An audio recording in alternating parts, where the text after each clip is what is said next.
What's going on, guys? Welcome to another episode review for Kaiju number 8, season 2. This is episode 2, and with me, as always, I have Blue Spade. Um, well, season two finally released a new opening.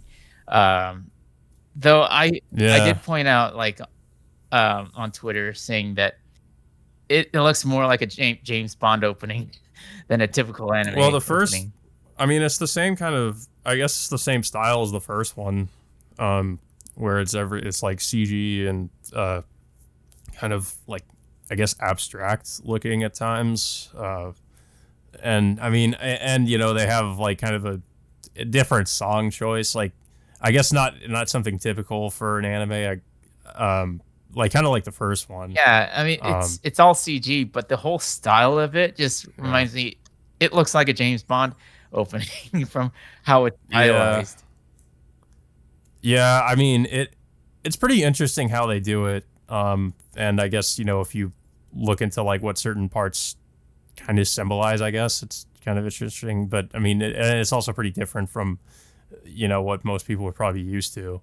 Um, so yeah, I was kind of intrigued as to like how they were going to do this the new opening, but Yeah, I mean, yeah, it's again, it's pretty similar to the first one with like the general style of it. So I mean, I guess I hope they keep that consistent throughout.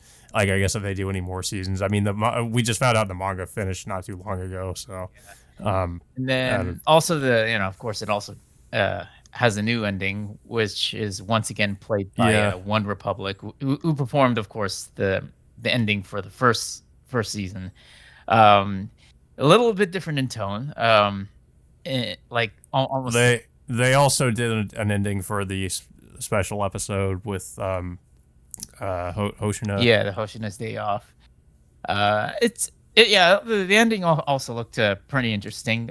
Like I said, it's slightly different in tone compared to the first season. Um, of course, that what's being shown in the ending like kind of fits to what the song portrays. It Yeah, Mm. but overall, yeah, I do like the new opening and the ending songs. It's just like I said, just this the second season's opening just just looks more James Bond esque in terms of style and and presentation. Um, Yeah, but yeah, for this episode follows up on what happened at that cliffhanger ending, the last episode in which there was that giant sinkhole that opened up in the middle of in the middle of the city. I can't remember what city it was. Um, so it's just like all the kaiju are just these giant ants that just appear out of nowhere and they start wreaking havoc in the city. And then Division One end up trying to eliminate the kaiju. Uh, but the one but the one thing that one major thing that happens in this episode is, of course, kaiju number 9 appears in front of Kafka. And well, what happens is like Kafka tries to transform into his kaiju form, but for whatever reason, no matter how many times he tries, he just he stays as a human instead of transforming into his kaiju state. yeah. Well, at first he just tries to transform different parts of his body. I guess because he's afraid if he fully transforms, he might lose control again. Um, but then he decides to just, say he tries to just fully transform. But now for some reason he can't do it. Like he tries at least 3 times in this episode, but Yeah. every time pretty much ends in failure. And when and of course now kaiju number 9 knows this for sure, that Kafka is kaiju number 8. So he just basically just takes advantage by just shooting Kafka numerous times around his body. And yeah, and of course at the same time we have all these other uh kaiju defense force hunters that are just at the same time trying to eliminate all these ants. What was it? I forgot the leader's name. I think it was Gen Narumi is like fending off some of the ants, but at the same time he's also fighting like another version of Kaiju number 9 who somehow like split I don't know. I don't know. He somehow can split himself into multiple versions of himself. Like one is, like I said, one is fighting Kafka, and then now Gen is fighting another one somewhere at the other part of the city. Yeah.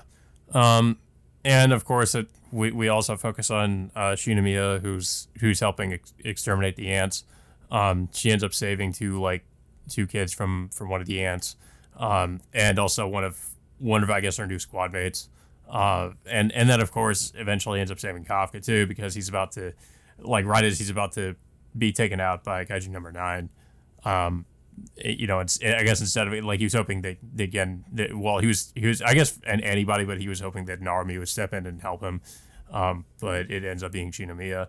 Uh, but yeah, I'm interested in seeing, like, or learning, like, why I guess he's having trouble transforming all of a sudden. Especially because it seems like he has even greater resolve to try to become stronger, and like he's actually like apply. It seems like he's applying himself more than he was in like season one, I guess, because of like what happened in the finale, that where now he's like trying a lot harder to actually like get stronger. So I kind of like what I liked about his character in season one and season two is it feels like he's somewhat of an underdog, even though he has that, like, the thing where he can transform into a kaiju. Like, other than that, he's like, the only thing he has going for him is that he can, like, analyze the kaiju because of his past being part of the kaiju disposal team, and figure out its weak points and stuff. So I don't know. I like that aspect of his character, but at the same time, it's like, it seems like whatever he's just kind of getting his ass kicked like a lot of the time, especially like he has to fight one on one with another kaiju. If he can't like just rely on him transforming into kaiju number 8, then he's pretty much helpless. I think. Well, if I remember, like back in season one, like he had no trouble fighting anybody while he was in his kaiju form. I think just the only Yeah. person who's ever taken him to his limit is Shinomiya's father, because he was the one who pushed him way over the edge to the point where his kaiju form literally takes over his entire body and nearly kills him. So I guess it's part of the reason why, well, I'm pretty much the obvious reason why Kafka can't fully transform himself into a kaiju again. It probably like some like I guess some subconscious thing within him is just preventing him from even transforming completely, even though like he tries to do so. Yeah, I could see that. Um, but yeah, so I mean, and then of course, like, we just have the only other thing is, well, the I guess Shinomiya's father and some other like higher ups are like watching what's going on too, so they're also observing like Kafka's performance, and yeah, he's not doing so well. So it seems like, like where we leave things off, he's in a pretty bad place. Even some even like one of the higher ups is questioning Director General Shinomiya as to why he's putting much faith into Kafka. And it seems like, I don't know, it seems like even Director General Shinomiya is really starting to question himself if he's made the right decision in having to keep Kafka around, despite his abilities. Yeah. But yeah, I mean, I think it's pretty much where the episode ends, and I mean, it was pretty decent for what it was. I mean, I mean, the whole episode really just focused on Kafka and his squad. I mean, I do hope that we get some, like, as we get further into the season, they focus on the other characters too, because like, but I mean, at the same time, I would say I'm more interested in what's going on with Kafka. But yeah, I thought it was an okay episode though. I don't really have much else to say about it. I don't know if you have anything else to say about it. I mean, I'm kind of glad that we're finally back in the action after the last episode was pretty much more of a catch-up episode, and dealing with the aftermath of Kafka, being discovered as a kaiju, and then integrating himself into a new team. I mean, Hoshina's Day Off was also another slow episode, but that was kind of like, um, I mean, it's not technically part of the main series. It's just like more of a side thing. But yeah, but yeah, I'm kind of finally glad that we're finally getting back into the action.